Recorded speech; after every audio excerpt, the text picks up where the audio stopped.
Lecture इस capacitor वाले chapter के।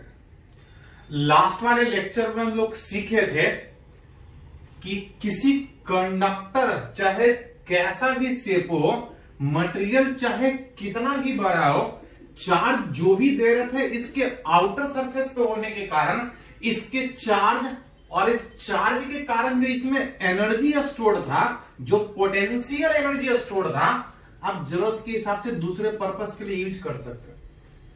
किसी कंडक्टर का यूज चार्ज स्टोर करने, दैट इज एनर्जी स्टोर करने, जिसको जरूरत पड़ने पे दूसरे आसान पर्पस के लिए आप इसको यूज कर सकते हैं। अब उसी में लास्ट क्लास में सीखे थे कि कोई एक कंडक्टर कितना उसका स्टोरिंग कैपेसिटी हो सकता है, साथ साथ उसका जो कैपेसिटर था जिसका वैल्यू Q बाई V आ रहा था, देख रहे थे कि कौन से फैक्टर पे डिपेंड करेगा और कौन से फैक्टर के इंडिपेंडेंट।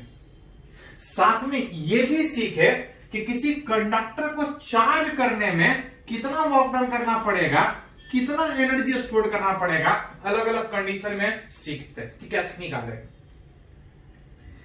इसी में थोड़ा सा एक नए लेक्चर में सीखना है कि अगर ऐसा ऐसा एक नहीं, ऐसा ऐसा अगर एक से ज्यादा कंडक्टर, जिसमें अभी मान के चल रहा है कि ऐसा ऐसा अगर दो कंडक्टर जिसका कुछ कैपेसिटेंस हो, स्टोरिंग कैपेसिटी पढ़े थे कि जब तक कंडक्टर सेम है उसका स्टोरिंग कैपेसिटी सेम हो। चार्ज ज्यादा है कम है, वोल्टेज ज्यादा है कम है, कैपेसिटेंस को उससे कोई फर्क नहीं पड़ता। जब तक कंडक्टर सेम है उसका स्टोरिंग कैपेसिटी सेम होगा। दूसरा कंडक्टर, इसका भी कुछ स्टोरिंग कैपेसिटी होगा। मान के चल रहे हैं कि पहले से दोनों के ऊपर कुछ चार्ज है और साथ में कुछ वोल्टेज भी होगा उस कंडक्टर का। अब रिलेट करना चाह रहे हैं कि अगर दोनों कंडक्टर को अगर एक मेटालिक वायर से कनेक्ट करें, तो इलेक्ट्रोस्टैट में इस तरह से सीखे थे कि अगर दो चार्ज बॉडी, दो कंडक्टिंग बॉडी अगर एक मेटालिक वायर से अगर कनेक्ट करें, when two conductor are connected from metal wire, charge एक से दूसरे में फ्लो करेगा। पहले से दूसरे में करेगा कि दूसरे से पहले में करेगा? तो पहले से दूसरे में भी कर सकता है, दूसरे से पहले में भी कर सकता है। वो इस बात पे डिपेंड करेगा कि कौन हायर पोटेंशियल पे है, कौन लोअर पोटेंशियल पे। दोनों कंडक्टर का कैपेसिटेंस क्या है, चार्ज क्या है, उससे भी फर्क पड़ेगा, पोटेंशियल पे फर्क पड़ेगा। जिस कंडक्टर का पोटेंशियल ज्यादा, जब एक मेटालिक वायर से कनेक्ट करेंगे तो चार्ज उस पहले वाले से, पहले वाला कंडक्टर एट हायर पोटेंशियल से कंडक्टर एट लोअर पोटेंशियल में फ्लो करेगा। जो भी हायर होगा उससे छोटे वाले में, दैट इज लोअर पोटेंशियल वाले में फ्लो करेगा। साइज नहीं, पोटेंशियल जिसका कम होगा उसमें चार्ज फ्लो करेगा। When two conductor are connected through a metal wire, charge flow करेगा from conductor at higher potential to conductor at lower potential। Charge एक दूसरे में फ्लो करेगा from higher potential से lower potential तब तक जब तक दोनों का पोटेंशियल सेम नहीं होता। जब कनेक्ट करेंगे तो चार्ज एक से दूसरे में फ्लो करेगा, लेकिन पता है कि चार्ज चाहे बढ़ जाए चाहे घट जाए, उसके स्टोरिंग कैपेसिटी पे कोई फर्क नहीं पड़ेगा। स्टोरिंग कैपेसिटी कैपेसिटर के शेप एंड साइज सराउंडिंग वाले मीडियम पे डिपेंड करता है। जिसमें अभी ये मान के चल रहा है कि कंडक्टर दूर रखा है, नजदीक नहीं। नजदीक रखने पे कुछ और इफेक्ट बहुत पड़े थे इलेक्ट्रोस्टैट में। कंडक्टर दूर रखा है, एक मेटालिक वायर से कनेक्ट करेंगे, चार्ज पहले से या दूसरे से जिसमें फ्लो करे, इसके स्टोरिंग कैपेसिटी को नहीं फर्क पड़ेगा। हाँ, चार्ज चाहे पहले से दूसरे में जाए चाहे दूसरे से पहले में, चार्ज चेंज करेगा, पोटेंशियल चेंज करेगा। अब पोटेंशियल तब तक चेंज करेगा, दैट इज चार्ज तब तक फ्लो करेगा जब तक दोनों का पोटेंशियल। अब तक इसी में हमसे पूछा जाता है कि जब दो कंडक्टर को मेटालिक वायर से कनेक्ट करें तो जो चार्ज फ्लो हो रहा है, कुछ इसके पास चार्ज बच रहा है, कुछ इसके पास बच रहा है, रिलेट करना चाह रहा है कितना इसके पास कितना इसके पास। इस तरह से इलेक्ट्रोस्टैटिक में क्वेश्चन सीखे थे कि जब दो चार्ज बॉडी को जब टच कांटेक्ट में लाते थे, अगर आइडेंटिकल शेप में होता था तो कनेक्ट करने के बाद आधा आधा होता था। लेकिन अगर अलग अलग शेप का कंडक्टर है तो निकालना चाह रहा है कि कितना चार्ज पहले पे होगा, कितना चार्ज दूसरे पे होगा, चार्ज किस तरह से एक दूसरे में शेयर करेगा, शेयरिंग ऑफ चार्ज रिलेट करना चाह रहा है। दो कंडक्टर को मेटालिक वायर से कनेक्ट करने में जो चार्ज फ्लो कर रहा है, निकालना चाह रहा है चार्ज कब तक फ्लो करेगा, कितना फ्लो करेगा, कितना बचेगा, उसके बारे में याद कीजिए। हम लोग थोड़ा सा सीखे हैं कि चार्ज चाहे पहले से दूसरे में फ्लो करे चाहे दूसरे से पहले में, टोटल चार्ज हमेशा कंजर्व होता है। इलेक्ट्रोस्टैटिक में सीखे थे, इवन पूरा केमिस्ट्री आप पढ़ते हैं कि चार्ज कंजर्वेशन का प्रिंसिपल। रिलेट करना चाह रहे हैं कि चार्ज जो पहले से दूसरे में जा रहा है, दूसरे से पहले में जो जा रहा है, कितना जाएगा, कब तक जाएगा और कौन सी कंडीशन तक जाएगा, उसके लिए तो आप एक इक्वेशन आप लिख सकते कि चार्ज जब पहले से दूसरे में पास करे, टोटल इनिशियली जितना चार्ज होगा फाइनली उतना ही होगा, क्योंकि टोटल चार्ज कंजर्व होता है। इनिशियली कुछ इसके पास था, कुछ इसके पास, फाइनली कुछ पहले के पास है और कुछ दूसरे के पास। वही तो रिलेट करना चाह रहा है, कितना पहले के पास और कितना दूसरे के पास। हाँ, जितना इनिशियली दोनों के पास होगा, फाइनली दोनों को मिला के उतना ही होगा, चाहे पहले से दूसरे में जाए चाहे दूसरे से पहले में जाए। अगर इसको चार्ज के बजाय अगर इसको कैपेसिटेंस के टर्म में लिखें तो पढ़े हैं कैपेसिटेंस C बराबर Q बाई V। यहां से क्रॉस मल्टीप्लाई करके Q बराबर C भी लिख सकते। पहले का चार्ज मतलब पहले का कैपेसिटेंस, पहले का पोटेंशियल, Q2 मतलब दूसरे का चार्ज, दूसरे का पोटेंशियल। ये कनेक्शन से पहले दोनों के ऊपर था, कनेक्शन के बाद अगर बात करें C1 भी प्लस C2, Q बराबर CD से क्रॉस मल्टीप्लाई करके देखो। अब तब वहां से आप एक टर्म निकाल सकते हैं कि जो चार्ज फ्लो कर रहा है तब तक फ्लो कर रहा है जब तक दोनों का पोटेंशियल सेम नहीं हो जाए।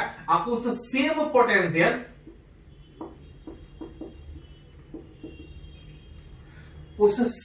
Potential that is common potential का वैल्यू कितना होगा यहां से निकाल सकते हैं।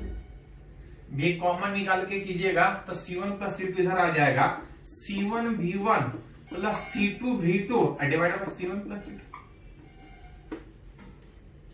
जिसको लिखना चाहे तो C1 V1 को Q1 और C2 V2 को Q2।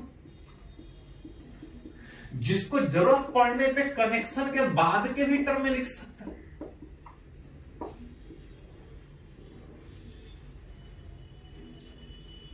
याद कीजिए थोड़ा सा, इलेक्ट्रोस्टैटिक में इस तरह से सीखे तो वहां पे दो आइडेंटिकल कंडक्टर टच करते थे, टोटल चार्ज आधा आधा दोनों पे जाता था। चार्ज पता था तो पोटेंशियल भी रिलेट कर सकते थे।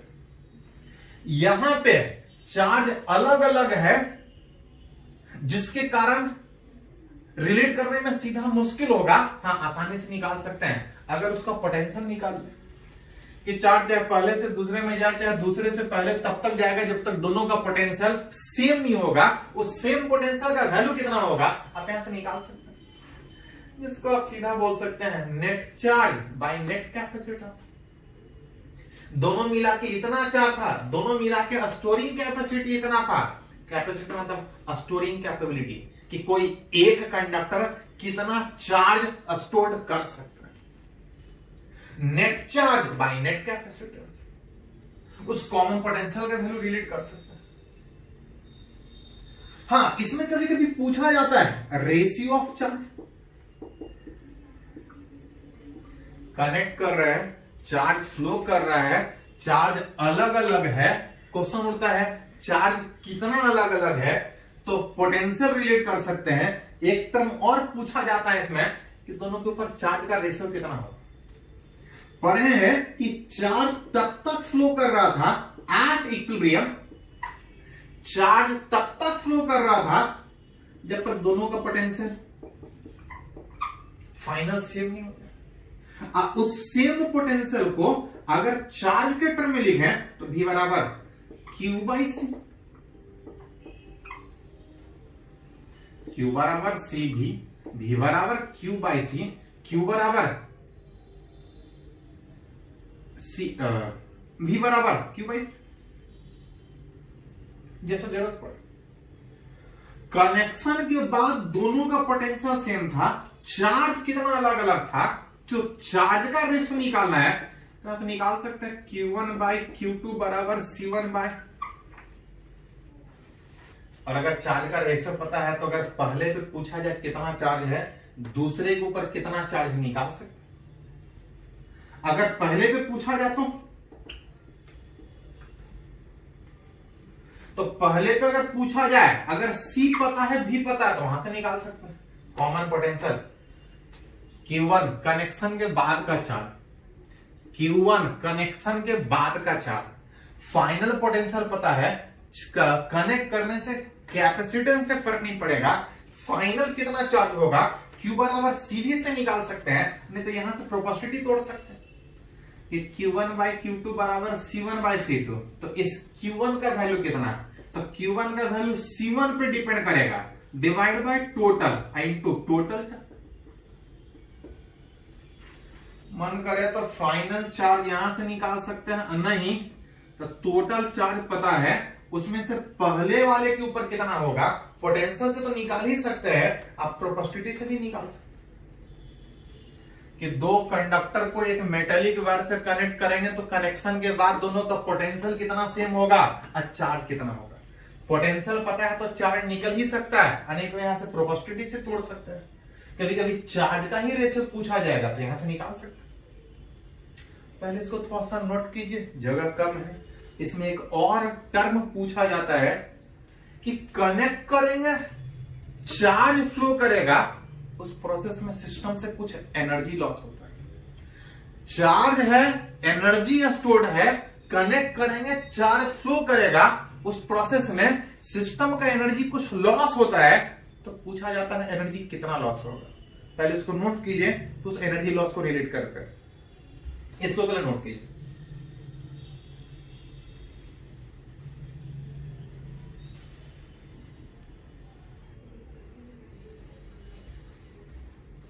तो अभी हम लोग सीखे कि दो चार्ज कंडक्टर चाहे कैसा भी शेप का हो, अगर इसका स्टोरिंग कैपेसिटी कैपेसिटेंस पता है, चार्ज पोटेंशियल पता है, कनेक्ट करेंगे, चार्ज फ्लो करेगा, तब तक फ्लो करेगा जब तक पोटेंशियल सेम नहीं होगा, उस सेम का वैल्यू कितना होगा, साथ साथ चार्ज कितना होगा, उसको रिलेट करना सीखे। इसी में एक टर्म और पूछा जाता है, चार्ज के फ्लो के ड्यूरेशन में, चाहे चार्ज पहले से दूसरे पे पास करे या दूसरे से पहले पे पास करे, इस प्रोसेस में कुछ एनर्जी लॉस का बात होता है। तो कभी कभी पूछा जाता है तो सिस्टम से जो एनर्जी लॉस हो रहा है, उस एनर्जी लॉस का वैल्यू कितना, विच पूछा जाता है लॉस ऑफ एनर्जी। लिख सकते हैं लॉस ऑफ एनर्जी का मतलब हुआ कि इनिशियल ज्यादा मान के चल रहा है, अब फाइनल कम। लास्ट वाले लेक्चर में एक फॉर्मूला डेराइव किए थे कि किसी कंडक्टर अगर चार्ज कर रहा है, कुछ वर्क डन करना पड़ेगा, कुछ एनर्जी स्टोर होगा, एनर्जी कितना होगा, तब जरूरत पड़ने पे अलग अलग टर्म में लिख रहे थे। जरूरत पड़ रहा था तो क्यू और सी के टर्म में लिख रहे थे कि अगर उस कंडक्टर का सी पता है, क्यू पता है, तो एनर्जी लिख रहे थे। अगर वोल्टेज पता है तो वोल्टेज के टर्म में लिख रहे थे हाफ सी वी स्क्वायर। किसी कैपेसिटर का एनर्जी पता है, रिलेट करना चाह रहे हैं कि इस दो कंडक्टर को अगर मेटेलिक वायर से फ्लो कर कनेक्ट करें, इस प्रोसेस में कुछ चार्ज इस कनेक्टिंग वायर में पास करेगा, और उस चार्ज के पास करने के प्रोसेस में सिस्टम से कुछ एनर्जी लॉस कितना निकालना चाह रहे हैं। लॉस का मतलब इनिशियल ज्यादा, फाइनल का। इनिशियल में कुछ इसके पास भी होगा, कुछ इसके पास भी होगा, अगर C और V के टर्म में लिखे तो हाफ CV स्क्वायर, पहले का लिखे तो हाफ C1V1 स्क्वायर और दूसरे का लिखे तो हाफ C2V2 स्क्वायर। कनेक्शन से पहले दोनों का था, कनेक्शन के बाद दोनों का कितना, तो हाफ CV स्क्वायर अब प्लस हाफ CV स्क्वायर, जिसमें C1 और C2, ये कनेक्शन के पहले, ये कनेक्शन के बाद। सारे से देख सकते हैं हाफ कॉमन निकल रहा है, यहां C1V1 स्क्वायर, C2V2 स्क्वायर और जो बच रहा था उसमें दोनों जगह भी सेम होने का मतलब C1 plus C2 into V square. जहां पे उस V का वैल्यू इससे पहले रिलेट किए थे कि जब दोनों को मेटालिक वायर से कनेक्ट करेंगे तो चार्ज तब तक फ्लो करेगा जब तक पोटेंशियल सेम, और सेम का वैल्यू कितना है क्या सब निकाल सकते। चार्ज पता है तो चार्ज के टर्म में, वोल्टेज पता है तो वोल्टेज के टर्म में। यहां अगर वोल्टेज के टर्म में लिख रहे हैं तो इस फाइनल पोटेंशियल को अगर इनिशियल पोटेंशियल के टर्म में लिखे तो देख सकते हैं डेल्टा U बराबर half C1V1 square C2V2 square minus C1 plus C2। इस फाइनल पोटेंशियल को अगर C और V इनिशियल के टर्म में लिखे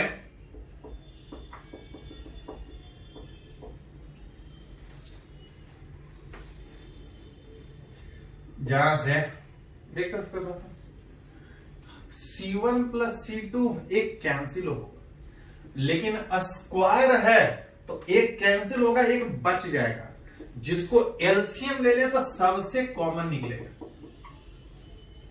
अब कॉमन निकालने के बाद अगर यहां से एलसीएम ले तो C1V1 square plus C2V2 square, LCM लेंगे तो यहां पे C1 प्लस C2 आएगा माइनस C1V1 प्लस C2V2 का होल स्क्वायर। इस ब्रैकेट को आप चाहे तो तोड़ सकते हैं, इसका इसके साथ मल्टीप्लीकेशन, इसका इसके साथ मल्टीप्लीकेशन, यहां भी तोड़ सकते हैं a प्लस बी का होल स्क्वायर। चलिए एक बार तोड़ते हैं। चलिए आप ऐसा करते हैं, इसको आप तोड़ने का कोशिश कीजिएगा।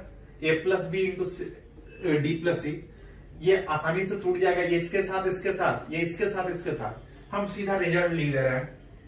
अगर इस ब्रैकेट को तोड़िएगा तो कुछ कैंसिल होगा और सारे में एक फैक्टर कॉमन निकलेगा C1 C2, और जो बचेगा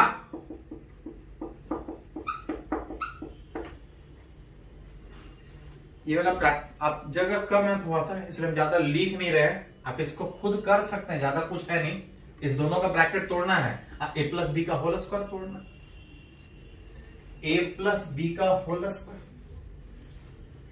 इसको जब तोड़िएगा तो जो रिजल्ट आएगा which is change in potential energy, loss of potential energy, half C1 C2 divide by C1 plus C2। इसको आप देख सकते हैं V1 माइनस V2 का होल स्क्वायर।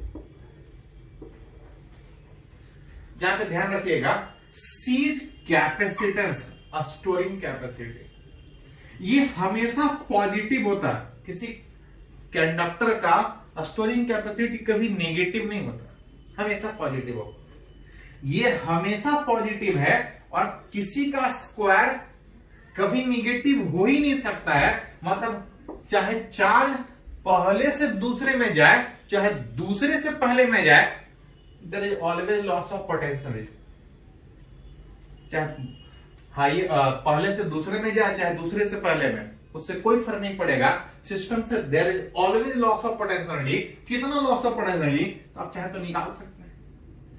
क्वेश्चन होता है कि जो लॉस होगा वो कहां जाएगा। देख सकते हैं कि चार्ज किसी भी कनेक्टिंग वायर में फ्लो करे, मतलब देयर इज करंट, और जहां वायर है कुछ ना कुछ रेसिस्टेंस होगा। 10 से पढ़ते आ रहे, वायर है, चार्ज फ्लो कर रहा करंट है, जहां करंट फ्लो किया उस वायर से, वायर है कुछ ना कुछ रेसिस्टेंस होगा, और जहां करंट किसी रेसिस्टेंस के क्रॉस पास करेगा, that is there is heat loss, which is कि जितना भी जो एनर्जी लॉस हो रहा है उस कनेक्टिंग वायर के क्रॉस, उस चार्ज के फ्लो के ड्यूरेशन में, उस करंट के फ्लो के ड्यूरेशन में, उस कनेक्टिंग वायर में हीट लॉस के रूप में, विच इज आप लिख सकते हैं एक लाइन कि this loss of potential energy is appeared in the form of heat loss, in the form of heat loss in connecting wire, in connecting wire during flow of charge, during flow of charge, उस conductor से charge के flow की duration में जो current pass करेगा, उस current के कारण वहां पे हीट लॉस होगा। कितना हीट लॉस होगा? तो जितना लॉस ऑफ पोटेंशियल जो हो रहा है उतना हीट लॉस होगा। कितना? Half C1 C2 by C1 plus C2 into V1 minus V2 का whole square. It is always positive. चलिए इसको थोड़ा सा लिख लीजिए, तो इस पे कुछ न्यूमेरिकली देखते हैं। हाँ, ये लिखा हुआ था, इसको रिपीट मत कीजिएगा।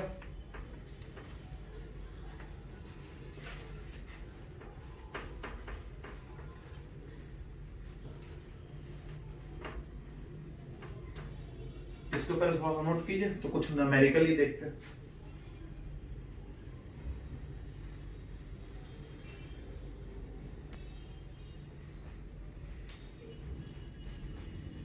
तो अभी सीखे कि दो अगर चार्ज कंडक्टर चाहे कैसा भी शेप है कोई फर्क नहीं पड़ेगा, अगर किसी मेटालिक वायर से कनेक्ट करे तो चार्ज चाहे पहले से दूसरे में जाए चाहे दूसरे से पहले में जाए, कितना फ्लो करेगा, किस कंडीशन तक फ्लो करेगा, उस प्रोसेस में कितना लॉस ऑफ पोटेंशियल होगा, उसको न्यूमेरिकली थोड़ा सा कैलकुलेट करना चाहिए।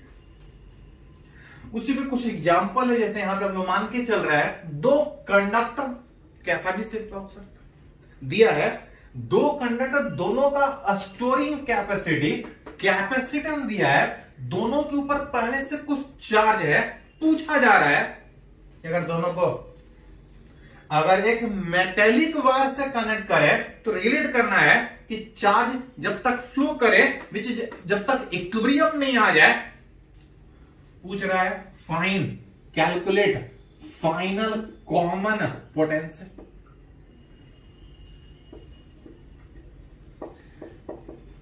रिलेट करना चाह रहा है कि चार्ज जो फ्लो करेगा तब तक फ्लो करेगा जब तक दोनों का पोटेंशियल सेम नहीं हो जाए, उस सेम पोटेंशियल का वैल्यू कितना होगा, फाइन कॉमन पोटेंशियल। थोड़ा देर पहले भी रिलेट किया था कि अगर दोनों का C और V पता हो तो फाइनल पोटेंशियल यहां से निकाल सकते हैं। अगर दोनों पे चार्ज पता हो, net charge by net capacitance, यहां से भी निकाल सकते हैं। यहां पे दोनों पे चार्ज पता है, पहले पे चार्ज 10 माइक्रोकूलम, दूसरे पे चार्ज 50 माइक्रोकूलम, पहले का कैपेसिटेंस 2 माइक्रोफराड और दूसरे का कैपेसिटेंस 4 माइक्रोफराड। ओवरऑल रिलेट कीजिएगा 60 ऊपर microcoulomb divide by 6 microfarad.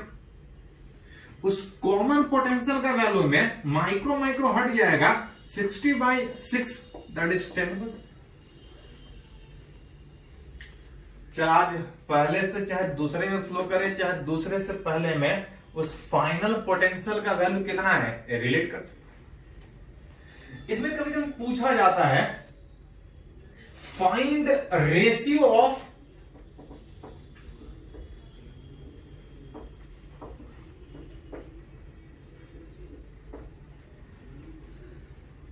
Relate करना है कि फाइनल जो चार्ज फ्लो कर रहा है तब तक फ्लो कर रहा है जब तक पोटेंशियल सेम नहीं हो जाए, उस प्रोसेस में find ratio of charge on two conductor.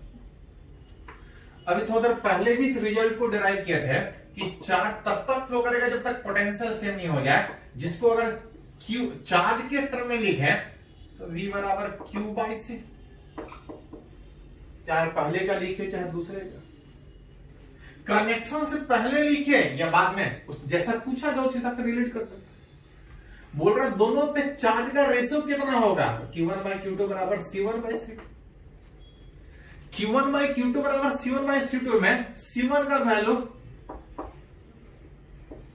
Connection के बाद निकालिए, पहले निकालिए, कैपेसिटेंस को कोई फर्क नहीं पड़ता।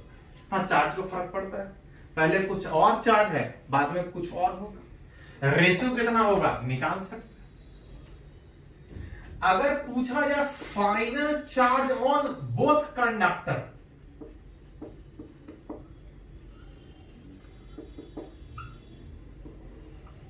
तो दो तरह से निकालना सीखे थे।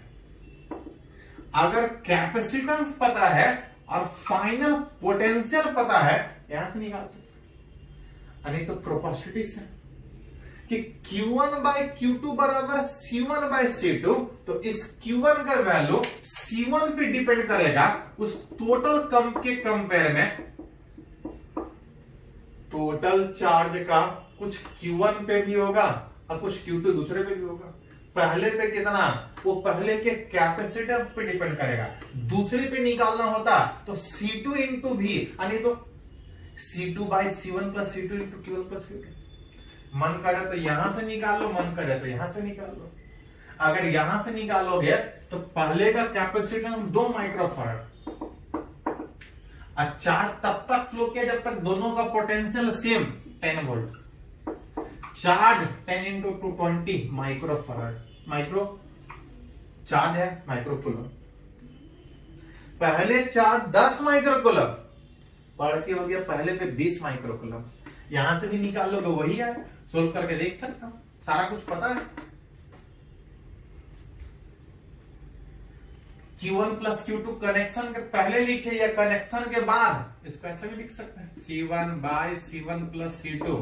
कनेक्शन के बाद लिखे या कनेक्शन के पहले, उससे कोई फर्क नहीं पड़ेगा क्योंकि टोटल चार्ज सेम रहता है।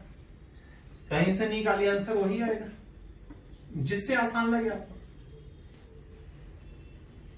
हाँ, इस प्रोसेस में पूछा जाता है कि जब इस दो कंडक्टर को एक मेटालिक वायर से जोड़ रहे थे, चार्ज चाहे पहले से दूसरे में जाए चाहे दूसरे से पहले में जाए, there is always energy loss. वो कनेक्टिंग वायर में हीट लॉस में, तो कभी कभी पूछा जाता है heat loss across connecting wire. Across connecting wire, जिसको थोड़ा सा रिलेट किए थे, it is equal to loss of potential energy. जब दो कंडक्टर को मेटालिक वायर से कनेक्ट कर रहे थे, चार्ज पहले से दूसरे में जाए चाहे दूसरे से पहले में जाए, there is heat loss that equal to loss of potential.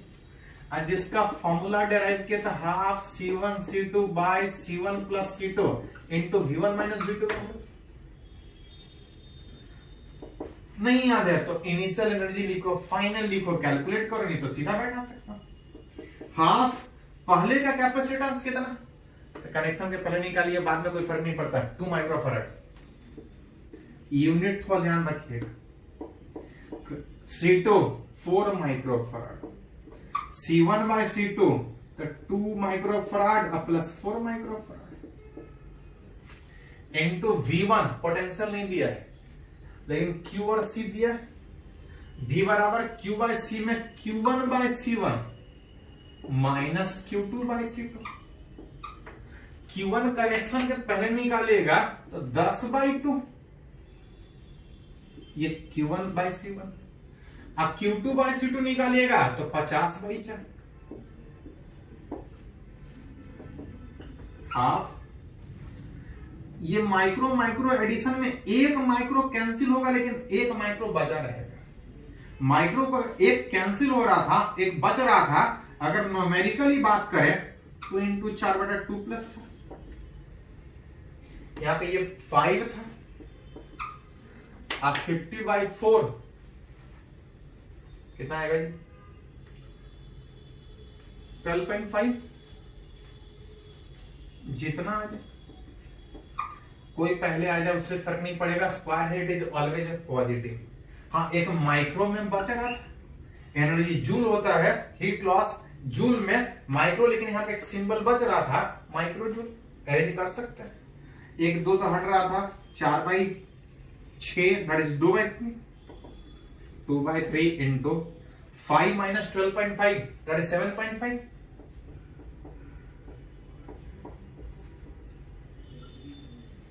अब इसको तो ब्रैकेट तोड़ ही सकते हैं, तो जैसा पूछा जाए उस हिसाब से रिलेट आप न्यूमेरिकली कर सकते हैं।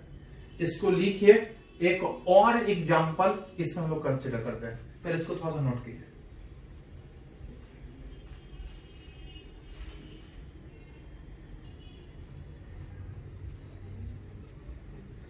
तो इस शेयरिंग ऑफ चार्ज कि जो दो कंडक्टर जो चार्ज था मेटेलिक वायर से कनेक्ट करने में जो चार्ज चेंज कर रहा है, चार्ज कितना चेंज करेगा, चार्ज दोनों कंडक्टर किस तरह से शेयर करेगा, उससे रिलेटेड थोड़ा सा न्यूमेरिकली बात करना चाह रहा हूं।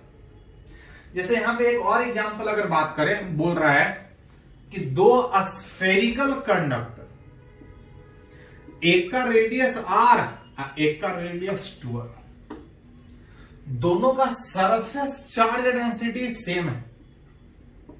कंडक्टर पे जो भी चार्ज था वो आउटर सरफेस पे चार्ज पर यूनिट एरिया, दोनों का charge per unit area surface charge density same दिया है। अतः आपसे पूछ रहा है कि दोनों का नया वाला चार्ज डेंसिटी कितना होगा। Find the new surface charge density when they are connected from metallic wire. दोनों उस कंडक्टर को अगर एक मेटालिक वायर से कनेक्ट करे, चार्ज दोनों में चेंज करेगा। पूछा जा रहा है उस कनेक्शन के बाद दोनों का सरफेस चार्ज डेंसिटी कितना। सरफेस चार्ज डेंसिटी दिया मतलब चार्ज दिया, surface charge density charge per unit area होता है। यहां से क्रॉस मल्टीप्लीकेशन में स्फेयर था, इसका एरिया 4πr²। अगर इसका चार्ज निकालिएगा तो 4π2r का होल स्क्वायर। कनेक्शन से पहले दोनों का चार्ज दिया था, अगर कनेक्शन के बाद अगर दोनों का चार्ज निकाल ले तो सरफेस चार्ज डेंसिटी निकल जाएगा। चार्ज तब तक फ्लो करेगा जब तक दोनों का पोटेंशियल सेम नहीं हो जाए। चार्ज निकालने के लिए पहले हमको पोटेंशियल रिलेट करना पड़ेगा। पढ़े हैं कि चार्ज तब तक फ्लो करेगा जब तक दोनों का पोटेंशियल सेम नहीं हो जाए। अब उस कॉमन पोटेंशियल का वैल्यू कितना, तो V बराबर net charge by net capacitance. Net charge मतलब Q1 plus Q2 by C1 plus C2। उस कनेक्शन से पहले दोनों का चार्ज दिया हुआ था, बाद में भी बात करेंगे तो टोटल उतना ही होगा। हाँ, शेयर कितना कितना होगा वो मेरे को रिलेट करना। पोटेंशियल आसानी से निकाल सकते हैं। नेट चार्ज में पहले तो हो जाएगा सिग्मा इंटू 4πr², और दूसरे पे था ब्रैकेट तोड़ेंगे तो 4 into 4 16 divide by spherical conductor का कैपेसिटेंस कितना था, तो 4πε0r 4πε02। स्फेरिकल कंडक्टर का capacitance storing capability 4πε0r। C बराबर 4πε0r पढ़े लास्ट वाले लेक्चर में स्फेरिकल कंडक्टर में। तो अरेंज कर सकते हैं पे, देखो 16 और 4 20 sigma pi r² divide by 2 8 और 4 12 पाई ε0r। कुछ हट रहा, पाई हट जाएगा, एक r हट जाएगा, बच रहा है 20/12। 4 से कैंसिल होने के बाद 5/3 सिग्मा इंटू r। ये क्या निकला, उस दोनों का कॉमन पोटेंशियल कि जब कनेक्ट करेंगे तो चार्ज कब तक फ्लो करेगा। और अगर कॉमन पोटेंशियल पता है, दोनों के ऊपर चार्ज पता है, और दोनों के ऊपर चार्ज पता है तो दोनों का सरफेस चार्ज डेंसिटी पता है। सीधा सीधा सरफेस चार्ज डेंसिटी ही लिख लो, न्यू सरफेस चार्ज डेंसिटी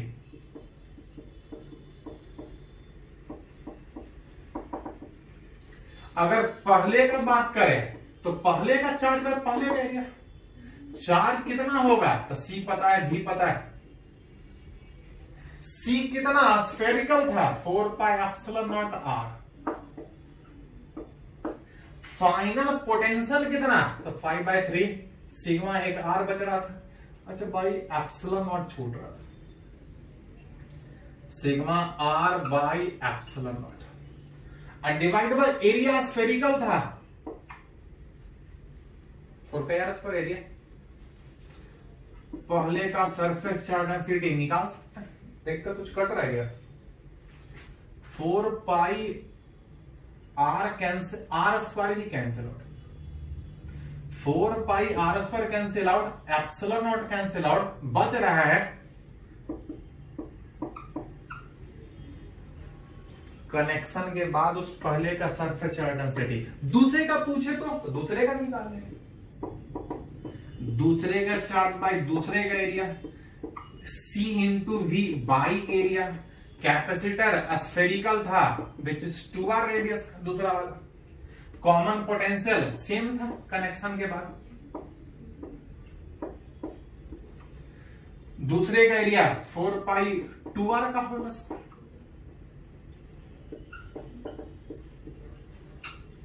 सारा उसी तरह से, बस खाली यहां पे 4 पाई एप्सिलॉन, बाकी सब उसी तरह से कटेगा। यहाँ पे न्यूमेरिकली थोड़ा देखना है, ये 2 बज रहा था, यहाँ से 4 बज रहा था, 2 और 4 में 2 बचेगा और 3 इंटू 2 5 सिग्मा बाई 6। पहले दोनों का सरफेस चार्ज डेंसिटी सेम था, कनेक्शन के बाद दोनों का पोटेंशियल सेम है, लेकिन चार्ज अलग अलग होगा, सरफेस चार्ज डेंसिटी अलग अलग होगा।